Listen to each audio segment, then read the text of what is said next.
Hola a todos. Hoy se celebra el Domingo de Resurrección, así es que será ese el tema que en esta mañana tocaremos. Hablaremos durante este rato, vamos a estar hablando precisamente sobre la resurrección de Cristo, sus implicaciones, su importancia y sobre todo lo que envolvió ese evento. Vamos a empezar, como siempre, orando, encomendando al Señor este tiempo y pidiendo que lo utilice para su gloria. Oremos. Padre que estás en el cielo, te quiero dar muchas gracias por la oportunidad una vez más de poder predicar tu palabra por este medio, pidiéndote, Señor, que la utilices para tu gloria y para tu honra. Si hay quien la escuche que no te conoce, pues Señor, úsala tú para llevarlo al conocimiento de ti, para que entregue su vida y se rinda a ti. Y en cuanto al resto, Señor, que sea un tiempo que podamos profundizar en tus grandezas, en tus maravillas, que nos lleve a un mayor, a rendirnos realmente más a tus pies, honrando y glorificando tu nombre. Gracias, Señor, en el nombre de Cristo. Amén. El pasaje sobre el que me gustaría enfocar nuestra meditación se encuentra en Lucas capítulo 24. Es un poco largo, pero creo que es importante que lo leamos. Dice: el primer día de la semana, al rayar el alba, las mujeres vinieron al sepulcro trayendo especias aromáticas que habían preparado. Y encontraron que la piedra había sido removida del sepulcro, y cuando entraron no hallaron el cuerpo del Señor Jesús. Y aconteció que, estando ellas perplejas por esto, de pronto se pusieron junto a ellas dos varones en vestiduras resplandecientes. Y estando ellas aterrorizadas e inclinando sus rostros a tierra, ellos le dijeron: ¿por qué buscáis entre los muertos al que vive? No está aquí, sino que ha resucitado. Acordaos cómo habló cuando estaba aún en Galilea, diciendo que el Hijo del Hombre debía ser entregado en manos de hombres pecadores y ser crucificado, y al tercer día resucitar. Entonces ellas se acordaron de sus palabras, y regresando del sepulcro anunciaron todas estas cosas a los 11 y a todos los demás. Eran María Magdalena y Juana, María la madre de Jacobo, y también las demás mujeres con ellas referían estas cosas a los apóstoles. Y a ellos estas palabras les parecieron como disparates, y no las creyeron. Pero Pedro se levantó y corrió al sepulcro, e inclinándose para ver dentro, vio solo la envoltura de lienzos, y se fue a su casa maravillado de lo que había acontecido.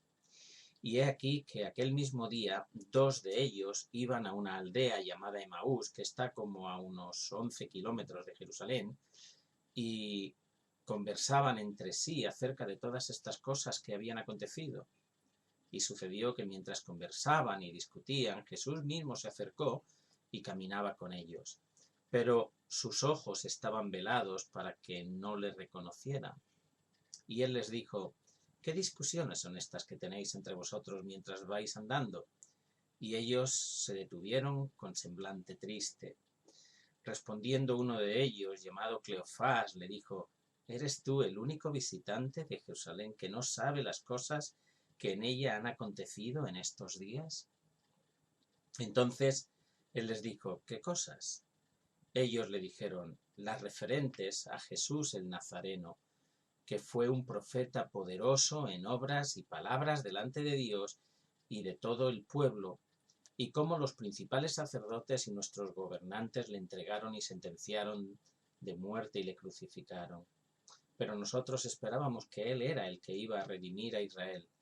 Pero además de todo esto, este es el tercer día que estas cosas acontecieron. Y también algunas mujeres de entre nosotros nos asombraron, pues cuando fueron de madrugada al sepulcro y al no hallar su cuerpo, vinieron diciendo que también habían visto una aparición de ángeles que decían que él vivía. Algunos de los que estaban con nosotros fueron al sepulcro y lo hallaron tal como las mujeres habían dicho, pero a él no lo vieron. Entonces Jesús les dijo: oh insensatos y tardos de corazón para creer lo que los profetas han dicho.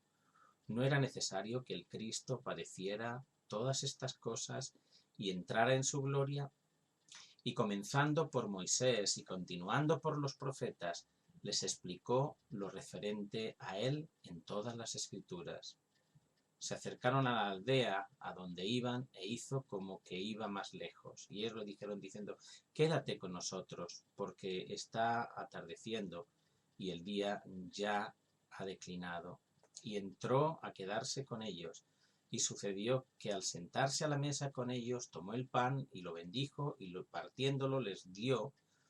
Entonces les fueron abiertos los ojos y les reconocieron, pero él desapareció de la presencia de ellos. Y se dijeron el uno al otro: ¿no ardía nuestro corazón dentro de nosotros mismos mientras hablaba en el camino cuando nos abría las Escrituras? Y levantándose en esa misma hora regresaron a Jerusalén y hallaron reunidos a los 11 y a los que estaban con ellos, que decían: en verdad que el Señor ha resucitado y ha aparecido a Simón. Y ellos contaban sus experiencias en el camino y cómo le habían reconocido en el partir el pan. La verdad es que para tener una idea quizá más amplia de todo lo que está pasando, este mismo evento o este mismo episodio deberíamos leerlo en el resto de los evangelios. Porque de hecho, este es uno de los pocos eventos de la vida de Jesús que está recogido en los 4 evangelios.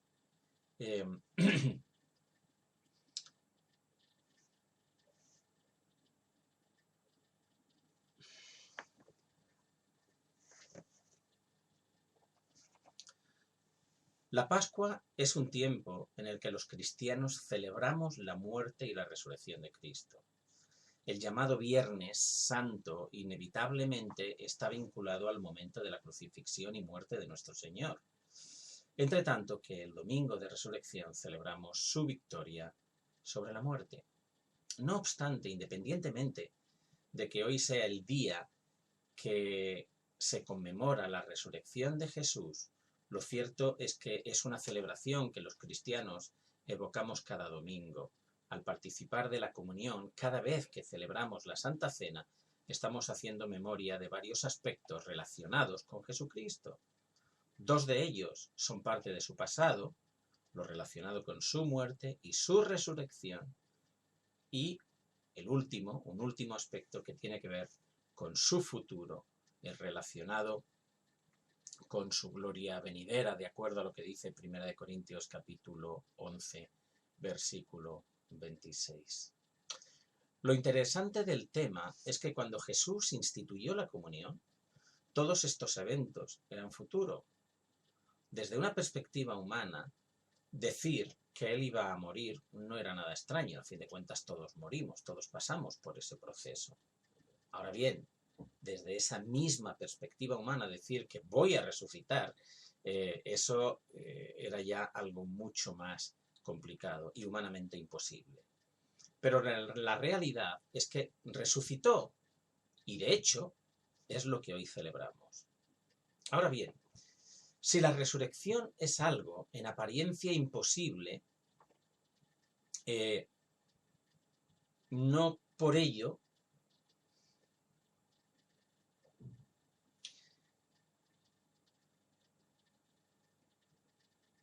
ahora bien, por imposible que parezca el hecho de la resurrección, es algo que ocurrió, y de ello hubo y hay pruebas, tal y como él mismo había dicho.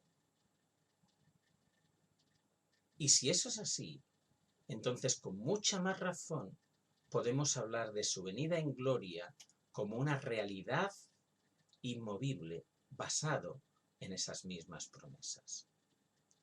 ¿Cuál es la importancia de su resurrección en la vida cristiana? Mira, como decía, este es uno de los aspectos que se menciona en los 4 evangelios. La pregunta es, ¿por qué? Porque no todas las cosas con relación a la vida de Cristo se mencionan o son mencionadas por los 4 evangelistas, pero esta sí.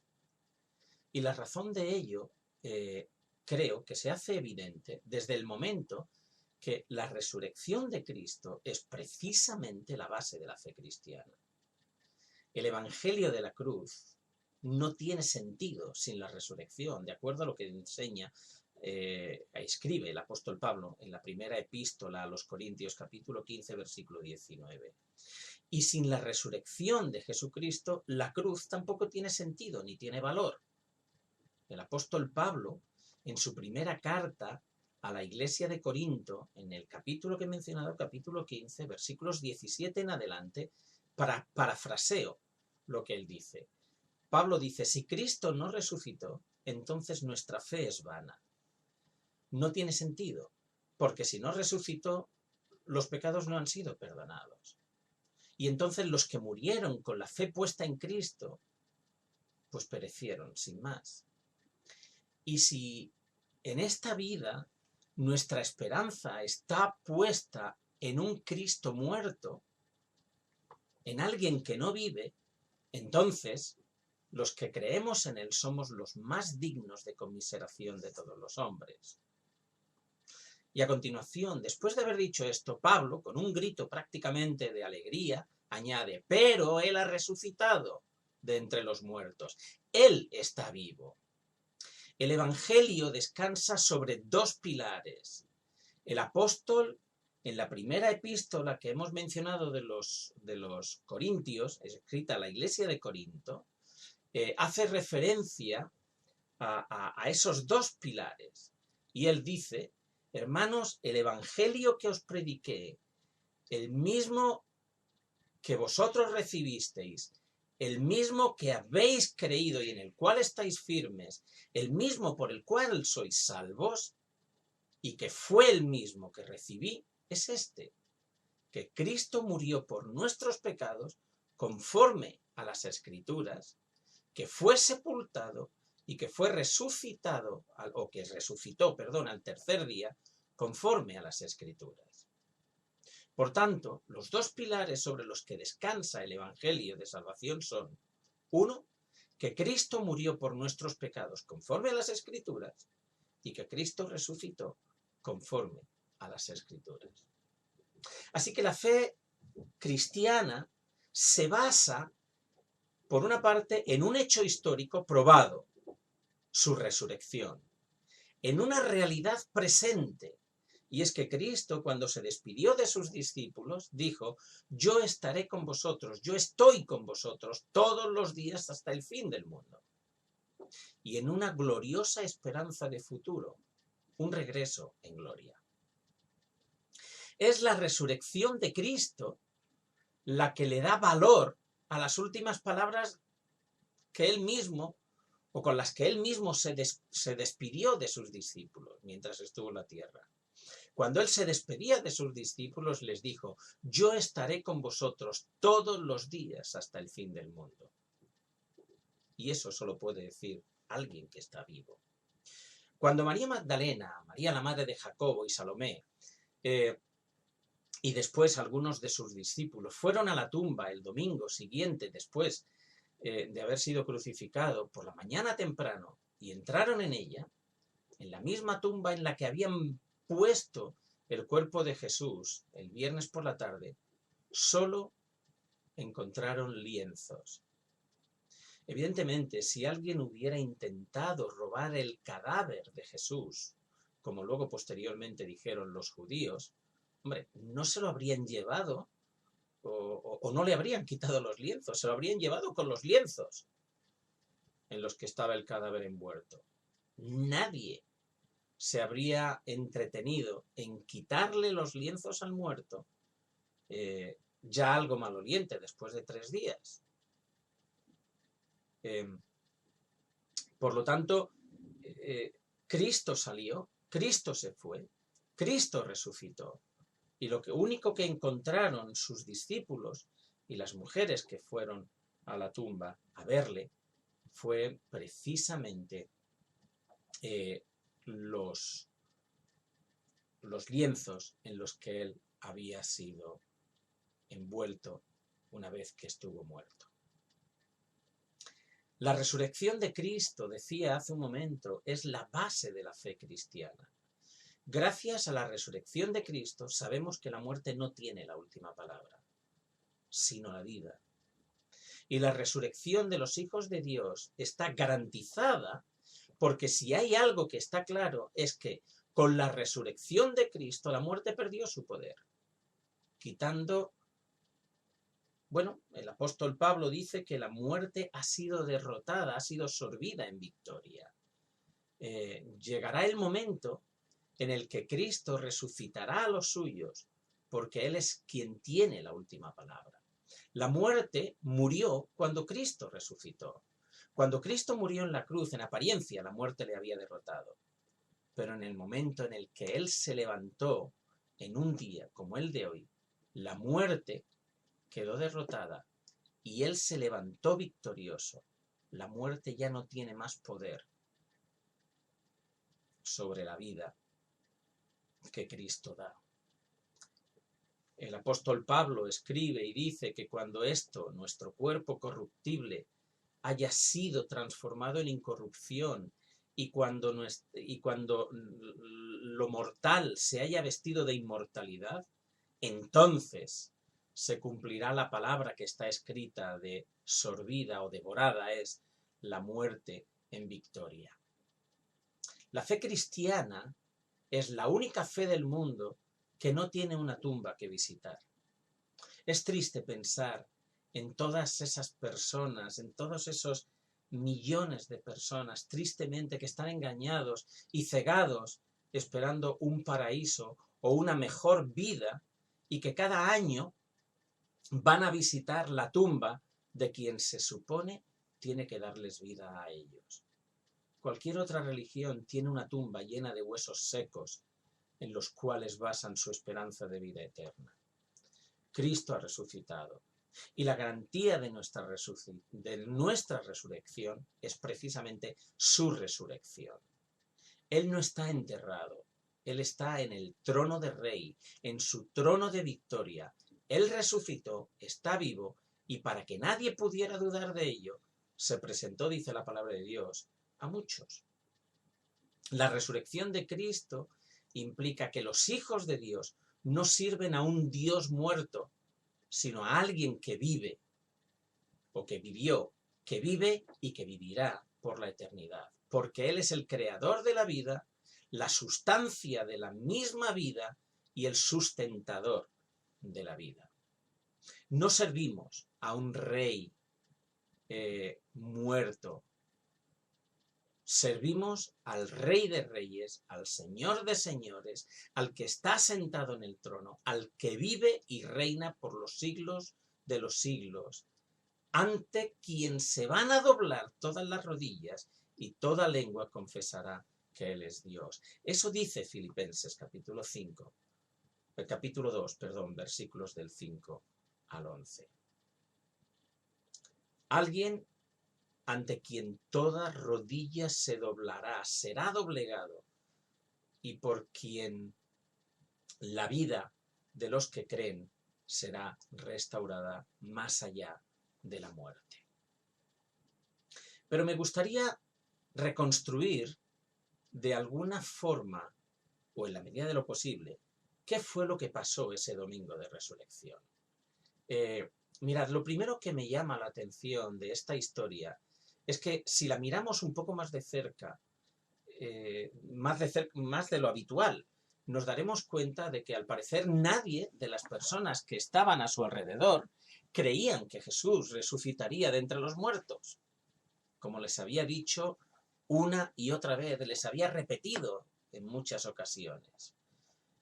Cuando pienso, me hace pensar en que mucha gente en nuestros días tampoco creen en la resurrección de Cristo. Hay muchísimos que niegan la resurrección de nuestro Señor. Bueno, pero es que también es cierto que los propios discípulos, los propios cercanos a Él, dudaron de que eso pudiera ocurrir. Mirad, las mujeres que hemos mencionado anteriormente, si nos fijamos por un momento en esas mujeres que habían estado acompañando a Jesús en su último viaje desde Galilea hasta Jerusalén, estas le vieron en un momento previo a la crucifixión y muy probablemente se mezclaron entre la multitud en las calles de la ciudad, viéndole sufrir el viernes cuando Jesús iba camino al Gólgota cargando la cruz. Cuando Jesús llegó al lugar de la crucifixión, ellas se quedaron a lo lejos mirando cómo crucificaban a su Señor. Ellas le vieron morir. Y el domingo por la mañana leemos que fueron estas mujeres al sepulcro. Y la palabra de Dios nos dice que fueron al rayar el alba, o sea, cuando apenas despuntaba el día. Estaban ansiosas por llegar a la tumba. Pero la razón no era porque estaban convencidas de que el Señor, de acuerdo a lo que había dicho, había resucitado o resucitaría en aquel momento y querían estar allí presentes. La razón en realidad era otra. Ellas fueron para acabar con el proceso de embalsamamiento del cuerpo de Jesús de acuerdo al rito judío y que no habían podido terminar el viernes por falta de tiempo, porque se les echó encima el día de reposo, el sábado.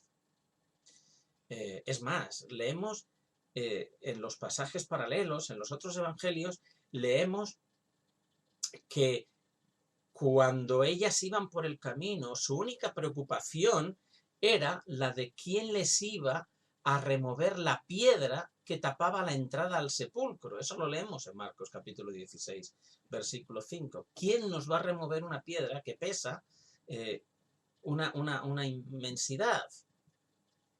Por lo tanto, ellas estaban convencidas de que se encontrarían con un muerto, no con un vivo. Cuando esas mujeres llegan al sepulcro se dan cuenta de que la piedra ya había sido removida. Se acercan y miran dentro. Y Lucas dice, en su evangelio, que no encontraron el cuerpo del Señor. Solo encontraron las envolturas de lino en las que había sido envuelto el cuerpo. Una pregunta interesante es, ¿por qué estaba la piedra del sepulcro removida? Porque bien visto, Cristo no necesitaba remover la piedra para salir de la tumba. Leemos que cuando los discípulos estaban en el aposento alto, Jesús pasó atravesando paredes. Y entró y los discípulos de golpe se encuentran con él ahí delante. Por lo tanto, es evidente que la razón por la que la piedra se removió, o por la razón por la que él removió la piedra, no era para que Cristo saliera, sino para que las mujeres y posteriormente los discípulos pudieran entrar y ver que Cristo ya no estaba allí. Es más, en vez de ver a un muerto, dice el relato de Lucas que vieron a dos vivos. Mientras miraban en el interior de la tumba vacía, se pusieron a su lado, dice Lucas, dos varones con vestiduras resplandecientes. Ellas estaban aterrorizadas. Bueno, imaginémonos la escena. Vamos a ver a un muerto y cuando estamos dentro de la tumba resulta que no está el muerto, que sí están los lienzos en los que el muerto ha estado puesto, pero el muerto no está. El cuerpo no está. Y para colmo, aparecen dos vivos con ropas que no son normales, ropas resplandecientes, de acuerdo a lo que dice la palabra de Dios, pues es para asustarse. Es normal que ellas estuvieran aterrorizadas. Pero dice que cuando esos dos varones, presumiblemente ángeles, hablaron con ellas, le hicieron una pregunta. ¿Por qué buscáis, dicen ellos, entre los muertos al que vive? No está aquí. Ya no está en un sepulcro. Él ha resucitado. Este ya no es su sitio. Y acto seguido los ángeles le recuerdan a ellas las palabras del Señor. Ellos dicen, acordaos de cómo os habló cuando estaba aún en Galilea, diciendo que el Hijo del Hombre debía ser entregado en manos de hombres pecadores y ser crucificado y el tercer día resucitar. Entonces ellas, dice la palabra de Dios, se acordaron de las palabras de Cristo. Qué memoria más corta, por otra parte, pienso, porque hacía nada y menos que Cristo les había dicho, les había contado todo esto. Es en ese momento cuando ellas creen y se marchan contándoles a todos lo que había pasado. Por otra parte, los discípulos no fueron solamente las mujeres las que dudaron, también dudaron los discípulos con respecto a la resurrección de Cristo. Ellos tampoco esperaban que eso ocurriera. Parece ser que ellos, bueno, parece ser no, por lo que leemos en el texto, ellos tampoco creían que Jesús resucitaría, pese a todas las veces que él mismo se lo había dicho. Pongámonos por un momento en la piel de ellos, o intentémoslo. Si nosotros hubiéramos estado allí, convencidos plenamente y sin la más mínima duda de que Jesús iba a resucitar al tercer día, tal y como él había dicho, ¿qué habríais hecho vosotros? ¿Qué habríais hecho en el lugar de esos apóstoles, de los discípulos? Bueno, yo no sé lo que habríais hecho vosotros, yo sí sé lo que habría hecho yo. Habría estado tan cerca como me hubiera sido posible estar, esperando a que saliera. Pero, puestos que todos daban a Jesús por muerto, dieron el caso de Jesús por terminado. Ellos habían cerrado ya ese caso. De acuerdo a lo que nos dice Lucas, dice que cuando las mujeres fueron a donde estaban los 11 y los demás, ellas todas ilusionadas, contando lo que había pasado, lo que habían visto, contentas por todo eso, cuando se lo cuentan a los discípulos, dice que ellos no las creyeron, pero además dice explícitamente que ellos dijeron, estas palabras, lo que ellas nos dicen es de locura. O sea, estas mujeres están locas. Los discípulos pensaban que ellas estaban delirando. ¿Qué están diciendo? De hecho, la palabra que encontramos en el original es manía, y su traducción al castellano sería precisamente eso, locura. 3 años habían estado ellos con Jesús, viéndole hacer milagros, y lo que más, bueno, y otras muchas cosas más, resucitar muertos incluso. Le habían escuchado muchas veces que era necesario que él fuera entregado y matado, pero que resucitaría al tercer día. Y eso se ve, eso se puede leer en Mateo 16, en Marcos 9, e incluso de manera profética en Isaías 53. Y cuando eso sucede, en vez de pensar, mira, eso es lo que él dijo, en realidad están dudando. Y están dudando de las palabras de Jesús y por lo tanto de Jesús mismo. Están dudando del testimonio de las mujeres, diciendo, estas se han vuelto locas, y están dudando incluso de 2 de los discípulos que cuando iban hacia Emaús, ese pueblo a 11 kilómetros de Jerusalén, leemos que cuando van con que cuando Jesús se pone al lado de los 2 de Emaús y empieza a hablarles y a contarles desde la ley en adelante todo lo que habían dicho de él, cuando estos discípulos van después a decir, oye, lo hemos visto, es que lo hemos visto nosotros, ni siquiera los creen. Pero con todo y eso, Pedro se levanta, va corriendo al sepulcro, mira dentro y lo único que vio fue lo mismo que habían visto las mujeres, los lienzos en el sepulcro. Y aquí ocurre algo curioso. Pensad por un momento,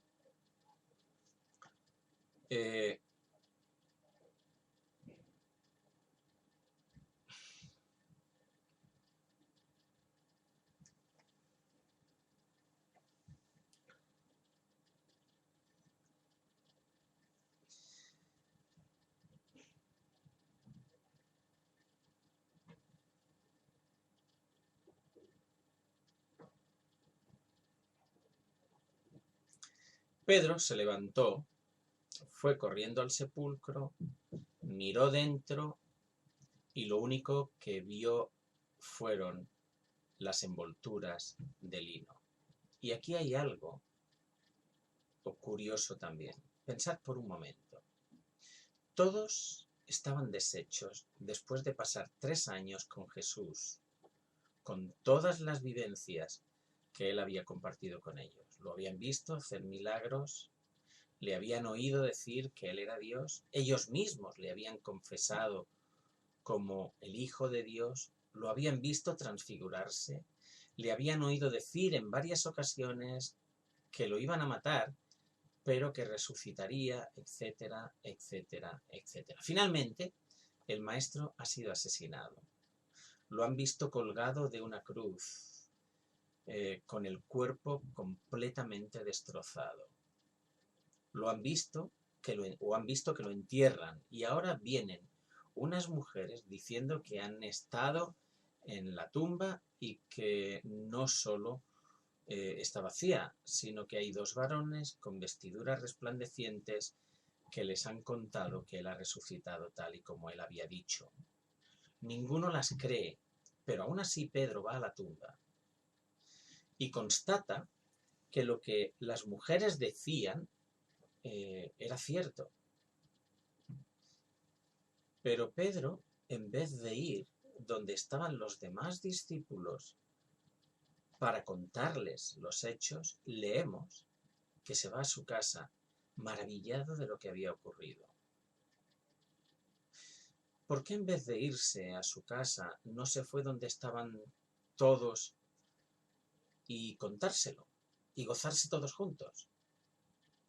¿Por qué creéis que, o qué creéis que pasaría por la mente de Pedro en aquella hora para que en vez de irse con los demás se fuera a su casa sin decir absolutamente nada? Ya, lo que ocurre es que hacía menos de 3 días que, cenando, Pedro, bueno, todos los discípulos con Jesús, Pedro le había dicho que moriría si fuera posible, o si fuera necesario, moriría por él. Y no solo Pedro, dice que en realidad todos los demás decían lo mismo. Pero pocas horas después, todos le abandonan, y Pedro no solo le abandona, sino que lo niega, dice la Biblia, con maldición. Y en el preciso momento en que Pedro está negando al Señor Jesús, con maldición, insisto, Pedro y Jesús se cruzan la mirada. Así es que cuando Pedro ve que Cristo ha resucitado, él piensa, qué bien, me alegro, qué maravilla, esto es increíble. Él ha resucitado. Gloria a Dios, pero a la vez, qué vergüenza, porque le negué. Qué sentimiento de culpa más profundo tendría Pedro en aquel momento. Qué sensación más triste de haberle traicionado y dejarlo solo en un momento en que Jesús necesitaba ese apoyo emocional de él. Horas antes le había dicho, moriré por ti si es necesario. Y ahora le estaba negando. Lo más probable es que Pedro pensara que Jesús no quería saber nada de él, ni del resto de los discípulos, porque todos le habían abandonado en un momento en que él los necesitaba. Supongo que se sentía apenado y se sentía con dolor, no porque Cristo hubiera resucitado, sino porque él le había defraudado y tal vez pensara que las cosas no serían ya como habían sido antes.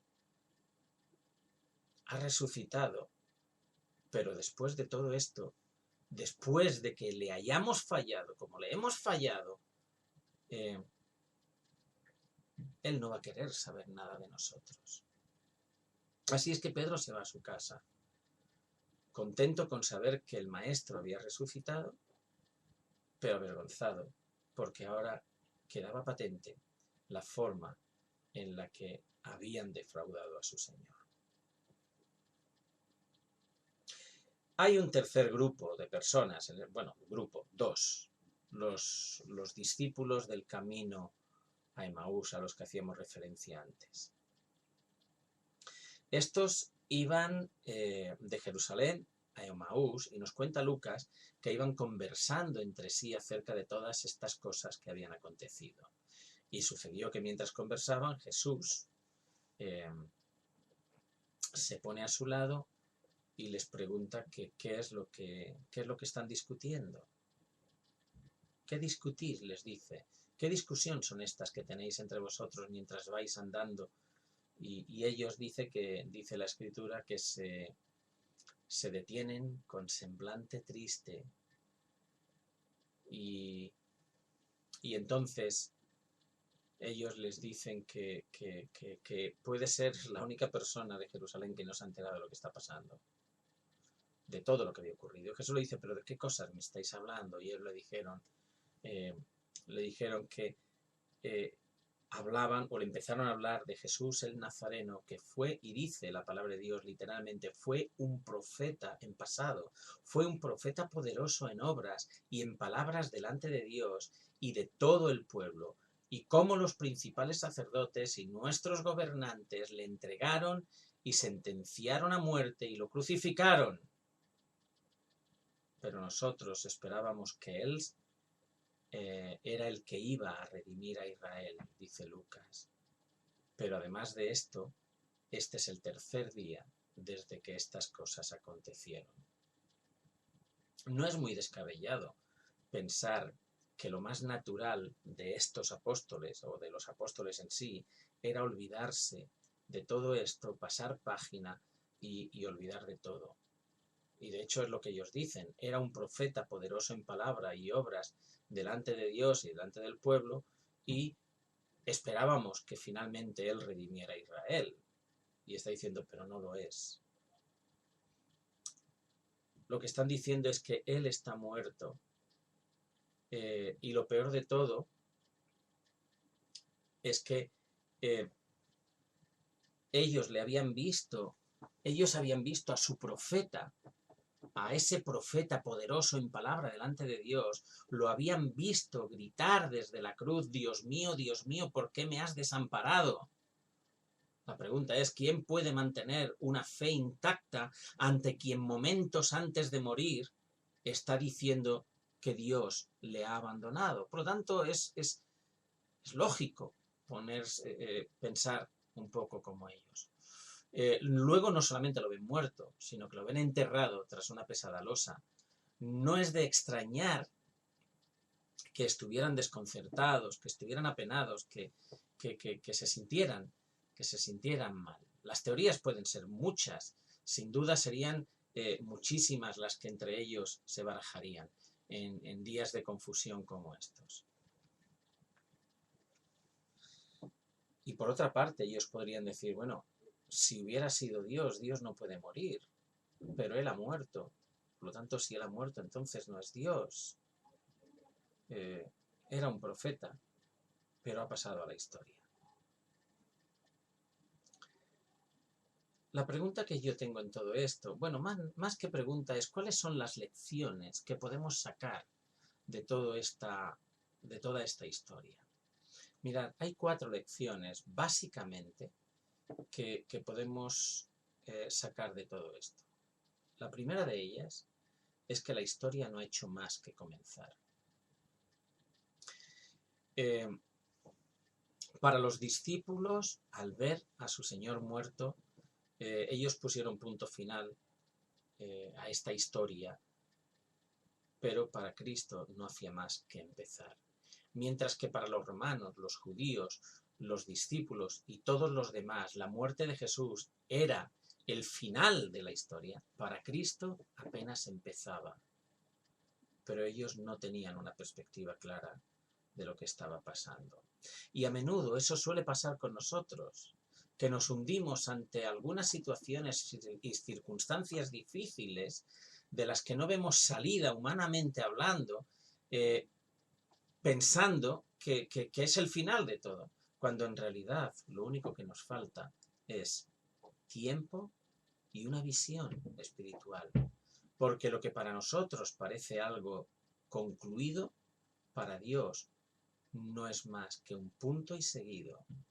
La historia para Él no ha terminado. Lo mismo que la historia de la resurrección aún está incompleta. El punto final de toda esta historia lo pondrá Dios cuando nos resucite también a nosotros, cuando resucite a sus hijos y estemos todos en la presencia de Dios por la eternidad. Pero tengo una pregunta. De todo esto que había pasado hasta ahora, ¿cuánto de ello no había sido predicho con anterioridad? Mirad, estaba escrito que iba a venir un Mesías, y vino. Estaba escrito que no sería aceptado por el mundo y que no sería ni siquiera aceptado por su propio pueblo, y fue lo que ocurrió. Estaba escrito que lo traicionaría uno de los suyos, e incluso estaba escrito el precio que pagarían por él, 30 monedas de plata, y fue lo que ocurrió. Estaba escrito que él moriría en una cruz, y fue como murió. Y estaba escrito que al tercer día él resucitaría, y fue lo que ocurrió. La pregunta es, ¿cuánto de nuevo había en esta historia? En realidad nada. La diferencia era que hasta ese momento había sido profecía y ahora se había convertido en un hecho histórico. Pero aún así, hay veces en las que es necesario que se tenga o que nos tengan que recordar las cosas, porque perdemos la perspectiva y nos desanimamos y desesperamos y asaltamos y nos dejamos asaltar por las dudas. Y de la misma manera que todo esto estaba predicho y se cumplió hasta el más mínimo detalle, por imposible que pudiera parecer, se cumplirá el resto de la historia. Porque la profecía de que Él volverá por los suyos y a juzgar luego y a reinar en gloria y majestad sigue todavía por cumplir. Pero es la continuación de todo esto. La segunda lección práctica que podemos encontrar o sacar de esto es que Cristo solo se revela a los suyos. Mirad, hay una pregunta que es pertinente y es, ¿por qué Jesús, una vez que resucita, no se pone en la plaza de la ciudad o en los atrios del templo donde estaba toda la gente, a la vista de todo el pueblo, para probar que Él era Dios y que había resucitado tal y como había dicho? La propia palabra de Dios nos da la respuesta. En Romanos 1:18 nos dice que el hombre, bueno, capítulo 1, versículo 18 en adelante, nos dice que el hombre ha negado a Dios, no por falta de evidencias, sino por rebeldía y orgullo. En Mateo capítulo 13, cuando los discípulos le preguntan a Jesús y le dicen, ¿por qué les hablas por parábolas? El Señor Jesús le respondió diciendo, porque a vosotros os es dado que conozcáis los misterios del reino de los cielos, pero a ellos no se les ha concedido eso. Es decir, hay una revelación que es general, que es para todo el mundo, a través de la cual se puede llegar incluso a conocer a Dios. Dice la palabra de Dios que a Dios, que su eterno poder y deidad se hacen claramente visibles por medio de las cosas que hay hechas. Pero luego hay una revelación especial de Dios a la que solo tienen acceso aquellos a los que Él quiere revelarse. La razón de ello es que las cosas de Dios, su mente, todo lo que Él tiene que ver, pues solo se lo revela a los suyos. Por lo tanto, que una persona que no tenga el Espíritu Santo pueda o pretendamos que entienda lo que Dios es una batalla perdida, a menos que sea Dios quien alumbre su entendimiento. ¿Qué quiero decir con esto? Pensad un momento. Los romanos, los sacerdotes judíos, el pueblo, los magistrados, etcétera, condenan a Jesús y lo matan. Ahora Cristo resucita y me pregunto, ¿no habría sido fantástico, además de posiblemente más útil para la causa del Evangelio, que Él se hubiera aparecido a Poncio Pilato, a los sumos sacerdotes, a los magistrados, al pueblo en general? ¿Cuál habría sido el efecto de todo eso? No solo en aquel entonces, sino también en nuestros días. Pero no fue así. Está claro que yo no voy a cuestionar los métodos de Dios. Dios me libre de eso. Pero el que yo no los entienda no quiere decir que Dios no tenga un propósito. Lo que sí está claro es que Él no se quiso manifestar a todo el pueblo, sino solamente a quien Él quiso. En definitiva, ¿a quién lo hizo? A un grupo de mujeres, una de ellas María Magdalena, y de la que no se vuelve a hablar más en toda la Biblia. A dos discípulos en el camino de Emaús. Sabemos el nombre de uno, Cleofás, pero no sabemos nada del otro. Y tampoco se habla de Cleofás más. Se reveló, se manifestó, se apareció, llámanle como queráis, a sus discípulos. Y luego habla la Biblia que se apareció a más de 500 a la vez. Pero si algo está claro es que Él se manifestó a los que Él quiso, a aquellos que le habían seguido y con los que tenía un vínculo previo. Pero no a todo el mundo. Pero no a todo el mundo.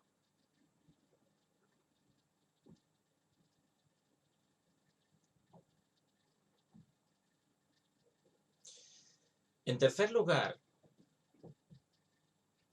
una lección más, una lección práctica, es la paciencia y amor del Señor.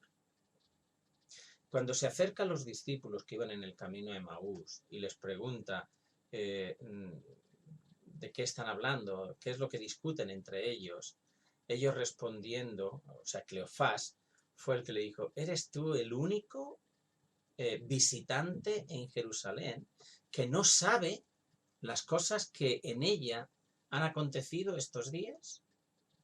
El único que sí sabía lo que estaba pasando era él.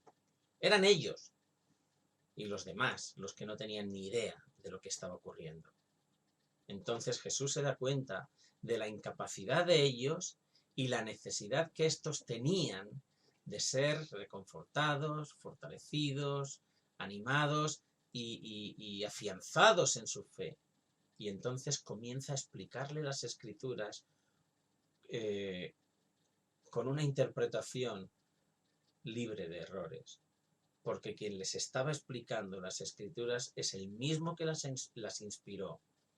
Eso explica que cuando Jesús se va, entre los dos se queden hablando y le diga el uno al otro, ¿no ardía nuestro corazón dentro de nosotros mientras nos hablaba en el camino cuando nos abría las Escrituras?